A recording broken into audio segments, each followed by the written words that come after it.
Hello दोस्तों, कैसे हो आप सभी। उम्मीद करता हूँ अच्छे होंगे।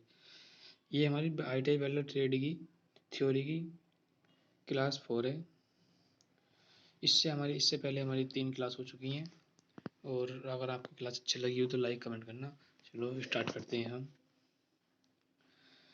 क्वेश्चन नंबर 83 है। 82 तक हम कर चुके थे। क्वेश्चन नंबर अगला हमारा 83 की एक प्रतीक दिखाने वाले वेल्ड जॉइंट का नाम क्या है। जो प्रतीक दिखाने वाले वेल्ड जॉइंट है, इसमें ये भी है, ये सिंगल भी बोल देते हैं। इसमें सी है, इसमें ये सब प्रतीक हैं। और इसका पहला है बैकिंग रन, दूसरा स्क्वायर बट, तीसरा सिंगल जे बट, चौथा है स्क्वायर जे बट। तो इसका आंसर हो जाएगा हमारे का option B, square B but.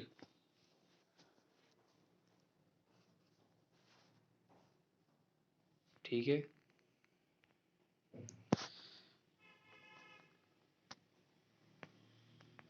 Question number हमारा 84 है। डी में दिखाए गए प्रतीक के लिए संयुक्त के प्रकार का नाम क्या है। इसमें संयुक्त के प्रकार का नाम हो जाएगा, ये हमारे चित्र दिखाए गए हैं ABCD में। अवतल फ्लैट है, उत्तल भी बट है, फ्लैश सिंगल भी बट है, यह flat B butt welding run के साथ है।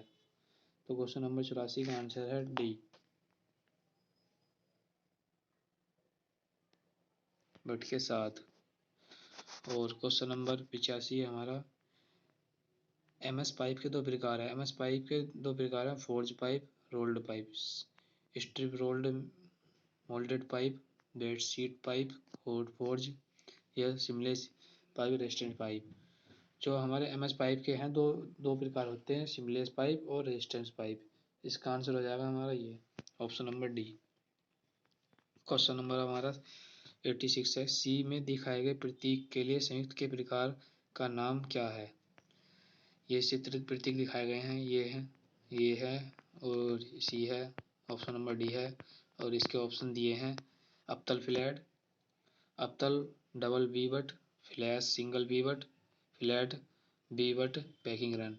जो इसमें प्रतीक दिखाए गए हमारे, ए में ये है और बी में ये है, सी में ये है और डी में ये है। तो इसका आंसर हो जाएगा हमारा, जो आपने अभी पढ़ रखे हैं चित्र देख लीजिए दोबारा, ये ना ध्यान से देख लो। ये कई बार क्वेश्चन पूछे जाते हैं ऐसे। ये सी बी और, तो हमारा इसका आंसर हो जाएगा ए, अवतल फ्लैट। जो हमारा वो है, ये अवतल फ्लैट का है। क्वेश्चन नंबर हमारा है, क्वेश्चन नंबर हमारा 87 है। किस प्रकार का इलेक्ट्रोड छोटी आर्क की लंबाई उत्पादन करता है। ये बहुत इंपॉर्टेंट क्वेश्चन है। किस प्रकार का इलेक्ट्रोड छोटी आर्क की लंबाई का उत्पादन करता है। Heavy coated electrode, light coated electrode, मध्यम coated electrode, super heavy coated electrode. तो इसका आंसर हो जाएगा A, heavy coated electrode. Option number D है। क्वेश्चन नंबर हमारा 88 है। किस प्रकार की आर्क की लंबाई गहरी पेनिट्रेशन पैदा करती है। जो हमारी गहरी पेनिट्रेशन पैदा करेगी, मतलब कि हमारे जॉब में पेनिट्रेशन अच्छी आएगी, तो ऑप्शन नंबर लंबाई, आर्क की लंबाई, लघु आर्क की लंबाई, माध्यम आर्क की लंबाई, बहुत लंबी आर्क की लंबाई। तो इसका ऑप्शन हो जाएगा हमारा लघु, लेग, ABCD ऑप्शन में से हमारा पहला ऑप्शन हो जाएगा लॉन्ग आर्क लेंथ।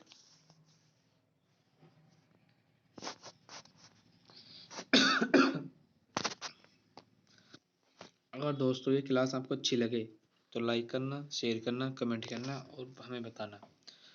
इस वीडियो के लास्ट में एक क्वेश्चन पूछा जाएगा जिसमें आपको सभी को आंसर बताना है। ठीक है। और क्वेश्चन हमारा नेक्स्ट है। एक रेक्टिफायर का रूपांतरण कार्य करता है। रेक्टिफायर जो AC को DC में बदलता है। इसमें ऑप्शन हमें दिख रहा है, ऑप्शन नंबर सी। किस आर्क की लंबाई सही फ्यूजन पैदा करती है। सही फ्यूजन जो पैदा करेगी, लंबी आर्क की लंबाई, लघु आर्क की लंबाई, सामान्य आर्क की लंबाई, बहुत लंबी आर्क की लंबाई। तो इसका ऑप्शन हो जाएगा हमारा सी, सामान्य आर्क की लंबाई जो सही फ्यूजन पैदा करती है। अलोहा धातुओं को वेल्डिंग करने में किस प्रकार की ध्रुवता का उपयोग किया जाता है? जो अलोहा धातुओं में वेल्डिंग करने के लिए ध्रुवता का उपयोग होता है, एसी ट्रांसफर का, विपरीत ध्रुवता का, सीधी ध्रुवता का, या डीसी मोटर जनरेटर का। तो इसका ऑप्शन हो जाएगा हमारा बी, रिवर्स पोलरिटी, विपरीत ध्रुवता। पोलरिटी उसे बोलते हैं कि जो हम वेल्डिंग करते हैं और जब हमारे अर्थ क्लैम्प होते हैं प्लस माइनस में, अगर हमारी रीड सही नहीं आ रही होगी तो हम उन्हें प्लस को माइनस में, माइनस को प्लस में चेंज कर लेते हैं। उसमें देखते हैं कि हमारी बीट सही आ रही है, उसमें स्पार्टर सही आ रहे नहीं आ रहे। अगला हमारा क्वेश्चन है, नेक्स्ट क्वेश्चन है हमारा, यदि बिजली की आपूर्ति नहीं है तो अर्क वेल्डिंग के लिए उपयोग किया जाता है। अगर हमारे पास बिजली की आपूर्ति कम है तो उसके लिए उपयोग करेंगे रेक्टिफायर सेट का, ट्रांसफर सेट का, या फिर ऑप्शन सी है मोटर जनरेटर का, इंजन जनरेटर का। तो इसमें हम यूज़ करेंगे मोटर जनरेटर का। ठीक है, क्वेश्चन हमारा 93 है, ऊर्ध्वाधर स्थिति में वेल्डिंग करते समय इलेक्ट्रोड का कोण क्या होना चाहिए?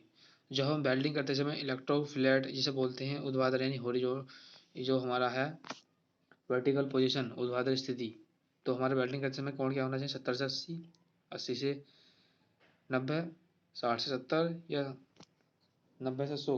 तो इसका ऑप्शन हो जाएगा हमारा 80 से 90, 80 से 90 इसका आंसर हो जाएगा हमारा ऑप्शन नंबर सी। क्वेश्चन हमारा है 94, किस प्रकार का आर्क गुनगुनाती ध्वनि पैदा करता है? जो ध्वनि गुनगुनाती है वो किस प्रकार की आर्क से बनती है? लंबी आर्क की लंबाई से, लघु आर्क की लंबाई से, सामान्य आर्क की लंबाई से, या बहुत लंबी आर्क की लंबाई से? जो गुनगुनाती ध्वनि पैदा होती है वो ध्वनि से होती है हमारी लंबी आर्क। अगर हमारी आर्क लंबी होगी तो हमें गुनगुनी ध्वनि पैदा मिलेगी। पतली शीट धातुओं में किस प्रकार की आर्क लंबाई का उपयोग किया जाता है? जो पतली शीट की धातु होती है उसमें किस प्रकार की आर्क की लंबाई का उपयोग किया जाता है? लंबी आर्क की लंबाई का, लघु आर्क की लंबाई का, सामान्य आर्क की लंबाई का, गहरी छोटी आर्क की लंबाई का। तो इसमें भी लंबी आर्क की लंबाई का ही प्रयोग किया जाएगा। क्यों किया जाएगा? क्योंकि वो पतली सीट है। अगर हम लघु आर्क की लंबाई का शॉर्ट आर्क की है तो सीट पिघल जाएगी। सामान्य आर्क की हम कर नहीं सकते, सामान्य आर्क हमारे पेंटेशन के लिए। चलो अगला नेक्स्ट क्वेश्चन है हमारा, शीट मेटल वेल्डिंग में किस प्रकार की ध्रुवता का उपयोग किया जाता है? तो शीट मेटल वेल्डिंग में ये ध्रुवता वाले क्वेश्चन बहुत से हैं। एक इसमें क्वेश्चन है कि नंगे तार में किस प्रकार की ध्रुवता, एक केवल एक नंगे तार की ध्रुवता को छोड़कर उसमें सीधी ध्रुवता होती है। और क्वेश्चनों में सभी में इनमें एक विपरीत ध्रुवता, जितने भी ध्रुवता के होते हैं वो विपरीत ध्रुवता के क्वेश्चन होते हैं, उनमें विपरीत ध्रुवता ही आंसर होता है। ये इसमें एक शॉर्ट ट्रिक ही मस्त समझ लो इसे। जो भी ध्रुवता का इसमें क्वेश्चन पूछेगा, अगर उसमें नंगे तार, बिजली के नंगे तार आई है क्वेश्चन में, तो हम सीधी ध्रुवता लगाएंगे।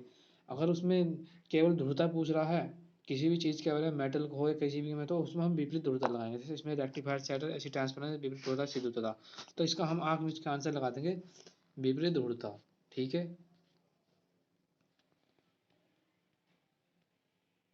इसका हो जाएगा विपरीत ध्रुवता। अगला क्वेश्चन हमारा, भारी और सुपर भारी कोटेड इलेक्ट्रोड के साथ वेल्डिंग में किस ध्रुवता का उपयोग किया जाता है? इसमें भी भारी और सुपर भारी कोटेड के, तो इसमें भी आगे बीच के हम विपरीत ध्रुवता लगा देंगे, रिवर्स पोलरिटी।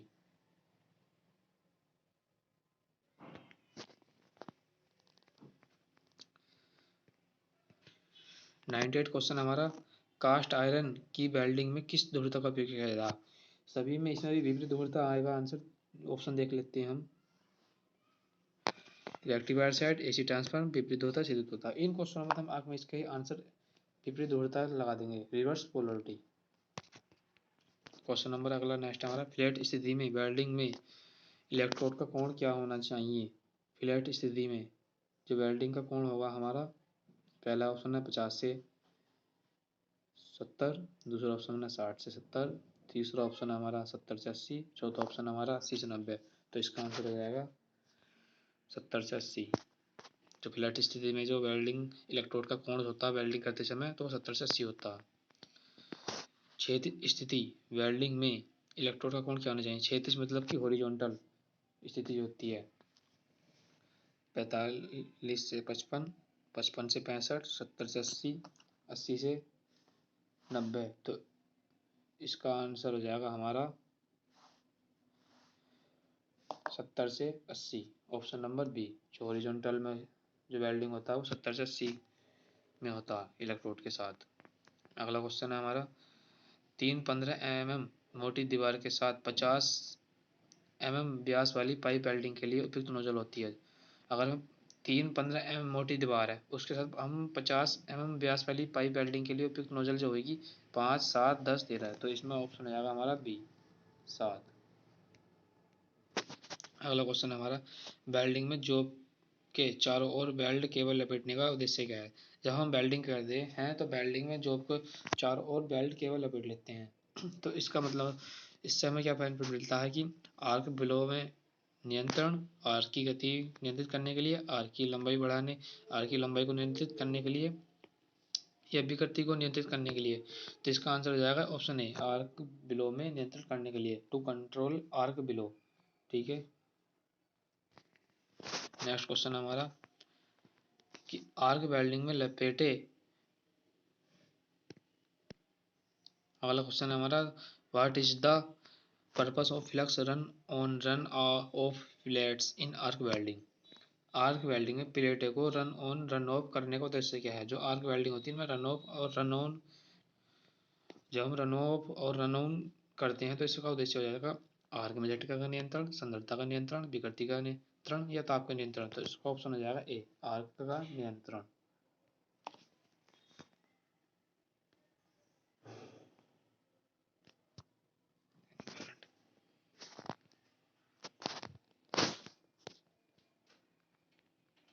आर्क का नियंत्रण। अगला क्वेश्चन हमारा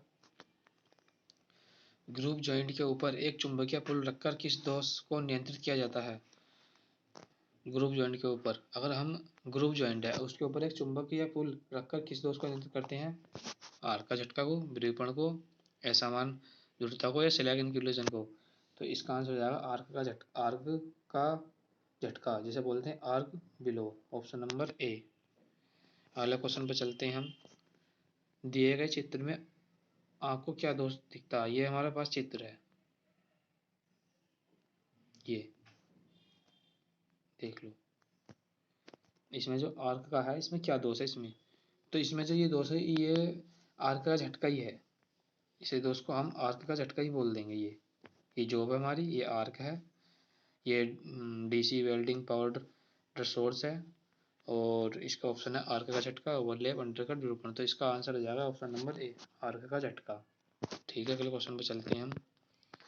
कौन सा जॉइंट फ्लैट समूह के अंतर्गत आते हैं। जो फ्लैट समूह के, हम कोई सा भी जॉइंट ले लें वो सभी फ्लैट समूह के अंतर्गत ही आएंगे। पहला है ऑप्शन टी जॉइंट, गोद joint, T joint, corner joint, edge joint. इसमें चौथा ऑप्शन है कि T joint, lap joint, corner joint, edge joint. तो इसका ऑप्शन हो जाएगा हमारा ऑप्शन डी। अगला क्वेश्चन है हमारा, यदि रूट की लंबाई प्लेट की मोटाई से 1/6 कम है तो क्या होगा। विकृति का अधिक संभावना, अधिक पेनिट्रेशन परिणाम देगा, बिलो होल पोरोसिटी जैसा दोष, बेस मेटल जॉइंट के तल तक फ्यूजन होगा। तो इसका आंसर हो जाएगा हमारा ऑप्शन डी, जो बेस मेटल जॉइंट के तल तक फ्यूजन नहीं होगा, यानी base metal not fused till the bottom of joint, option D. किस आर्क की लंबाई कड़क ध्वनि पैदा करती है। Which arc length produce popping sound. लंबी आर्क की लंबाई, लघु आर्क की लंबाई, सामान्य आर्क की लंबाई, बहुत लंबी आर्क की लंबाई। तो ऑप्शन हो जाएगा इसका बी, लघु आर्क की लंबाई जो है कड़क ध्वनि पैदा करती है, ऑप्शन। अगला क्वेश्चन है, नेक्स्ट क्वेश्चन है हमारा, स्पैटर को कम करने के लिए किस आर्क की लंबाई का उपयोग किया जाता है। स्पैटर को कम करने के लिए लंबी आर्क की लंबाई का, लघु आर्क की लंबाई का, सामान्य आर्क की लंबाई का, बहुत लंबी आर्क की लंबाई का।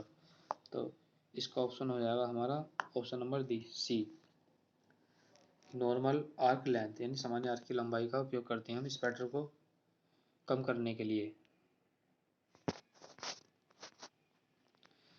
अगला क्वेश्चन हमारा, डीसी वेल्डिंग में गलत ध्रुवता का संकेत क्या है। अगर डीसी वेल्डिंग में गलत ध्रुवता का संकेत मतलब कि गलत पोलरिटी, डीसी वेल्डिंग में इलेक्ट्रोड लाल गर्म हो जाते हैं, जॉब के साथ इलेक्ट्रोड पीले हो जाते हैं, अतिरिक्त स्पैटर और खराब पेनिट्रेशन, यह प्लेटों के किनारे से पिघल कर निकलेगा। तो इसका ऑप्शन हो जाएगा हमारा ऑप्शन सी, अतिरिक्त स्पैटर और खराब पेनिट्रेशन। इसमें कहता है डीसी वेल्डिंग में गलत ध्रुवता का संकेत क्या है, तो अतिरिक्त स्पैटर और खराब पेनिट्रेशन, ऑप्शन नंबर सी। अगला क्वेश्चन है, आप वेल्ड के अंत में बने डिप्रेशन को नाम कैसे देते हैं? तो वेल्ड के अंत में जो बना डिप्रेशन का नाम होता है उसे क्या देते हैं? Crack, crater, pinhole, blowhole. तो इसका ऑप्शन हो जाएगा हमारा option number B, creator.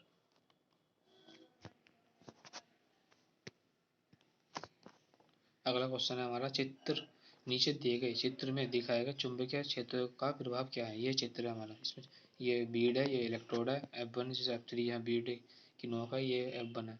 Reaction of welding है इसकी ये। तो पहला ऑप्शन है इलेक्ट्रोड अधिक गर्म हो जाता है, बेस धातु पर इलेक्ट्रोड चिपक जाता है, बेस मेटल अतिरिक्त पिघलना, आर्क केस इसके मूल पथ से भटक जाता है। तो इसका ऑप्शन जो इसमें चित्र ध्यान से देखो, ये कहना क्या चाह रहा है तुमसे, इसमें थोड़ा दिमाग लगाओ आप। जो इसका जो हमारा ऑप्शन है आर्क इसके मूल पथ से भटक रही है, ये देखो ध्यान से कहाँ होना चाहिए तो कहाँ पे है ये। तो इसका ऑप्शन हो जाएगा डी। क्वेश्चन नंबर हमारा 15 है, आर्क वेल्डिंग में उपकरणों को एसी से डीसी बदलने पर कौन सा दोष आता है? तो इसमें आर्क वेल्डिंग में जो हम एसी को डीसी में बदलते हैं तो उसमें कौन सा दोष आ जाता है? ऑप्शन नंबर है आर्क बिलो, या ओवरलैप, या बेल्ट क्रैक, या फिर विरूपण। तो इसका आंसर जाएगा हमारा आर्क बिलो, जो पहले से ही है हमारे पास। ठीक है, आर्क बिलो। अगला क्वेश्चन है हमारा, अगला क्वेश्चन है, चाप वेल्डिंग में 315 mm व्यास एमएस इलेक्ट्रोड के लिए करंट सीमा क्या होगी? 315 के लिए 40 से 50 एम्पियर, 50 से 60 एम्पियर, 70 से 80 एम्पियर, या 100 से 110 एम्पियर। तो इसमें जो हमारे करंट के लिए इलेक्ट्रोड करंट के लिए सीमा होगी वो होगी 100 से 110 एम्पियर। ठीक है। अगला क्वेश्चन है हमारा, खारिज इलेक्ट्रोड के अंतिम बिट का नाम क्या है? तो खारिज इलेक्ट्रोड के अंतिम बिट का नाम red end, dead end, stub end, waste end. ये वो खारिज इलेक्ट्रोड है, मतलब हमने वेल्ड किया इलेक्ट्रोड से, जो इलेक्ट्रोड का लास्ट पॉइंट बच जाता है, थोड़ा सा एक भाग बच जाता है, उसे हम स्टब एंड बोलते हैं, स्टब एंड। ठीक है। अगला क्वेश्चन है हमारा, माइल्ड स्टील पाइप के कितने समूह होते हैं? अपने हमें पाइप के दो समूह पढ़े थे, रिमलेस और सिमलेस रेजिस्टेंस। दो पाइप पिछले क्वेश्चन में हमने पढ़े थे। अभी हमने दो पाइप के वो पढ़े थे, एमएस पाइप के दो प्रकार, वो भी दो प्रकार के सिमलेस और रेजिस्टेंस वेल्ड पाइप थे। जिसमें हमें पहले हमने पढ़ रखा कि एमएस पाइप के दो प्रकार होते हैं, सिमलेस पाइप और रेजिस्टेंस वेल्डेड पाइप। तो इसमें ऑप्शन हमारा ए हो जाएगा। अभी मैं दिखा देता हूँ आपको मैंने कौन सा क्वेश्चन कराया था। ठीक है।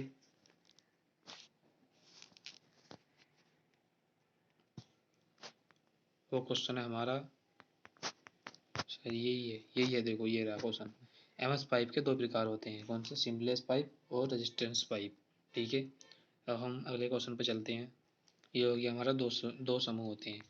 अगला क्वेश्चन हमारा, एक पाइप को कैसे निर्दिष्ट किया जा सकता है? केवल डायमीटर द्वारा, केवल लंबाई द्वारा, केवल बाहरी डायमीटर द्वारा, या बाहरी डायमीटर, इनर डायमीटर, लंबाई द्वारा। निर्दिष्ट मतलब उसे नापना हमें, तो हम उसकी बाहरी डायमीटर उसके अंदर की और लंबाई दोनों ही द्वारा ही उसे निर्दिष्ट करेंगे, यानी इस आउटर डाई, इनर डाई, ये लेंथ उसकी। तो इसका ऑप्शन हो जाएगा हमारा डी। ठीक है। अगला क्वेश्चन है हमारा, 6 mm मोटी वेल्डिंग की एज बनाने के लिए बेवल कोण क्या होना चाहिए? 6 mm के लिए 30 से 35, 40 से 45, 60 से 65, 70 से 80। तो इससे हम 6 mm की मोटी वेल्डिंग पाइप के एज बनाने के लिए हमारा जो कोण होना चाहिए वो 30 से 35, 40 से 45, 60 से 75 या फिर 75 से 70 से 75। तो इसका ऑप्शन हमारा आ जाएगा 30 से 35 डिग्री। जो हमारा 6 mm की मोटी पाइप की वेल्डिंग के एज बनाने के लिए जो कोण चाहिए वो होना चाहिए हमारा 30 से 35। ठीक है। एक क्वेश्चन मैं आपके लिए दे रहा हूँ जो आपका ये होमवर्क है, ये कि गैस वेल्डिंग में उपयोग किए जाने वाले माइल्ड स्टील फिल्टर रोड पर तांबा कोटिंग का उद्देश्य क्या है? जंग रोधक है, जल रोधक है या नमी रोधित है, ये फिलर डायमीटर को बढ़ाना है। इस क्वेश्चन का आंसर आपको कल देना है। ठीक है। और उम्मीद करता हूँ आपको ये क्लास अच्छी लगी होगी। अगर आपको ये क्लास अच्छी लगी हो तो लाइक कीजिए, कमेंट कीजिए, सब्सक्राइब कीजिए और ये क्लास ज़्यादा से ज़्यादा शेयर कीजिए जो अधिक से अधिक ITI वेल्डर के छात्रों के पास पहुंच सके, क्योंकि अब जून में आपका शायद जून के लास्ट में या जून में ये एग्ज़ाम हो जाए ITI का, जिससे आपको इसका पूरा बेनिफिट मिले। और लाइफ में अपना एक रोज़ एक गोल बना कर चलिए कि आज हमें ये करना है। ठीक है। धन्यवाद दोस्तों।